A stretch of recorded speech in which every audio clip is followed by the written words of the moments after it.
بسم اللہ الرحمن الرحیم۔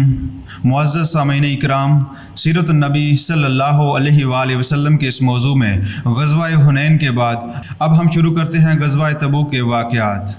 سامعین، مؤتہ کی جنگ میں رومی سلطنت اپنی فوج اور جنگی وسائل کی بہت زیادہ کثرت کے باوجود مسلمانوں کے قلیل لشکر کا کچھ نہ بگاڑ سکی۔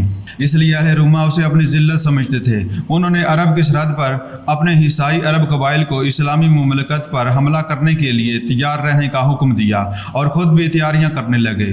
آپ صلی اللہ علیہ وآلہ وسلم کو سوداگروں کے ذریعے ان کے منصوبے کا علم ہوا تو آپ صلی اللہ علیہ وآلہ وسلم نے اپنے دستور کے مطابق فوری طور پر جوابی کارروائی کرنے کا منصوبہ بنایا۔ اس منصوبہ کا اہم پہلو یہ تھا کہ دشمن کو نہ تو حملہ کرنے میں پہل کرنے کا موقع دیا جائے اور نہ ہی اپنی سرحد کے اندر آنے دیا جائے۔ ان دنوں عرب میں قحط پڑا ہوا تھا اور گرمی سخت تھی، اس لیے سفر بہت مشکل تھا۔ فوج کا ان حالات میں دور دراز پیدل صحرائی سفر ناممکن تھا اور سب مجاہدین کے لیے سواری کا انتظام بھی نہیں ہو سکتا تھا۔ پھر قحط کی وجہ سے رسد کی فراہمی کا بھی مسئلہ تھا۔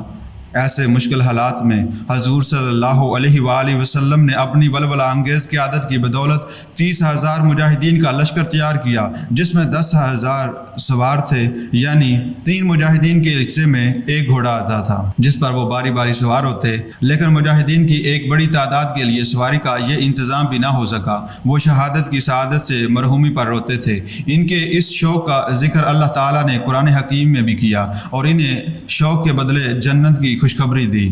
اس لشکر کی تیاری میں صحابہ اکرام رضی اللہ تعالیٰ عنہ نے بے مثال ایثار و قربانی کا مظاہرہ کیا۔ اہل روما کی جنگی تیاریوں کے متعلق خبر تو غلط نہ تھی، لیکن اس میں مبالغہ ضرور تھا۔ رومی اور غسانی قبائل نے عرب پر حملہ کرنے کا پروگرام اس اطلاع پر بنایا تھا کہ پیغمبر اسلام صلی اللہ علیہ وآلہ وسلم کا انتقال ہو چکا ہے اور اسلامی سلطنت تباہ ہو گئی ہے۔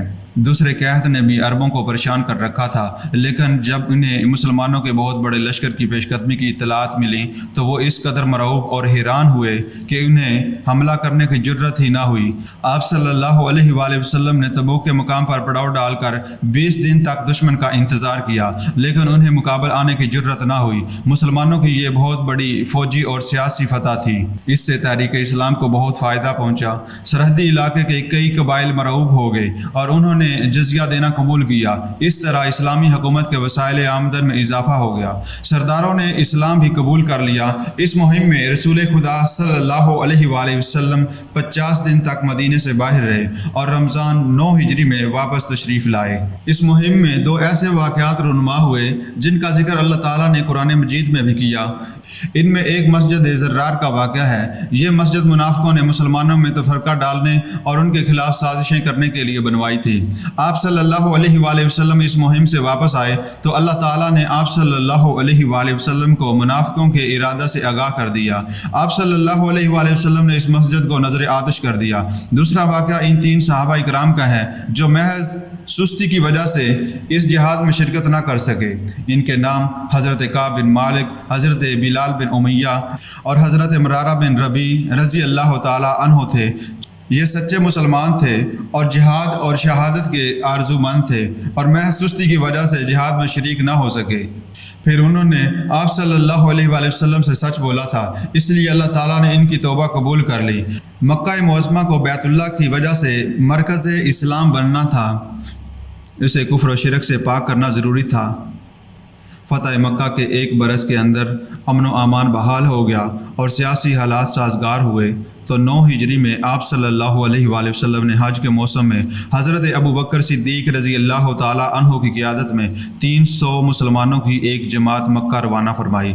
حضرت علی رضی اللہ تعالیٰ عنہ کو ایک تاریخی اعلان دے کر ساتھ روانہ کیا۔ تمام مسلمانوں نے سنت ابراہیمی کے مطابق تمام مناسک حج ادا کیے۔ قربانی کے دن حضرت ابوبکر صدیق رضی اللہ تعالیٰ عنہ خطبہ دے چکے تو حضرت علی رضی اللہ تعالیٰ عنہ نے سورۃ برات کی 40 آیات تلاوت کی۔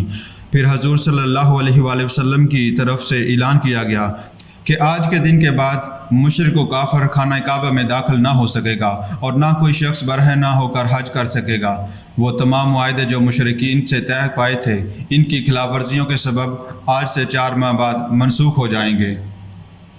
اس تاریخی اعلان سے 4 عظیم مقاصد حاصل ہوئے۔ حج کے متعلق سنت ابراہیمی کا طریقہ پھر سے جاری ہوا۔ مکہ معظمہ کی مقدس سرزمین کفار و مشرکین سے پاک ہو گئی۔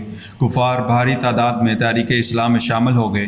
مکہ عالم اسلام کا مرکز بن گیا اور اس طرح آپ صلی اللہ علیہ وآلہ وسلم کے مشن کی تکمیل ہو گئی۔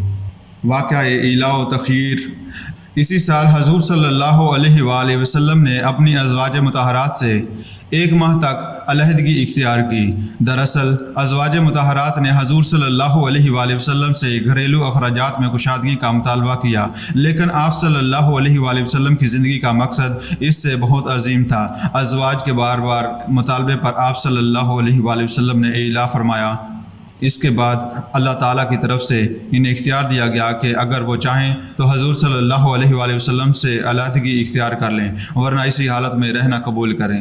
سبھی امہات المومنین نے حضور صلی اللہ علیہ وآلہ وسلم کے ساتھ رہنا پسند کیا۔